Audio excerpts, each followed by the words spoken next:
Assalomu alaykum mani aziz obunachilarim. Men bugun uyda hozir bilinchik pishirib Shuni retseptini sizlarga tanishtirib ko'rsatmoqchiman. Qanaqa pishirishimni.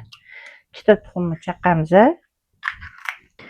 2 osh qoshiq shakar solaman. Menda saxirni pudra. Shakarim qolmabdi, bo'laveradi. 1 choy qoshiq tuz solaman. Choy qoshiqda men hozir katta qoshiqda ko'rsatdim. Aralashdi, sut solamiz. 1 kosa sut solaman. 1 kosa issiq suv qo'shaman-da, shunda iliq massa hosil bo'ladi. Uni solaman. Uni ham men chamalab solaman-da, men muncha deb uni o'lchab solmayman. Endi mana endi buni yaxshilab anu tugunchalarini yedirib tashlaganimizdan keyin 2 qoshiq yog' solamiz. 1 2.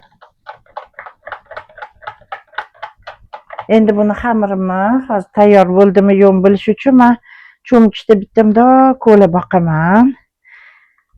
Cho'mchida o'zi og'ir yengilligini his qiladi odam. Og'irroq bo'lsa quyuq bo'ladi. Mana sal yengilgina oqib tushyapti.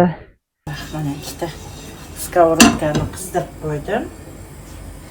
Ikkitada tez bo'ladi.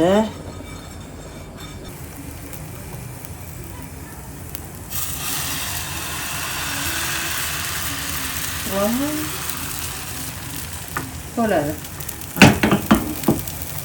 Qilib olganimda issiqligida mana sariyog' surib olsak kirasa mazali bo'ladi.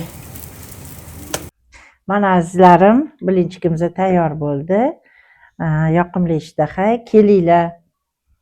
Qanday mazasini ko'ramiz. Bismillahirrohmanirrohim.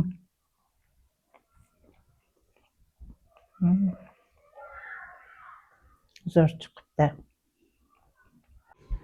Kelinglar, qani yonimda bo'lsanglar. Birga o'tirib choy ichardik.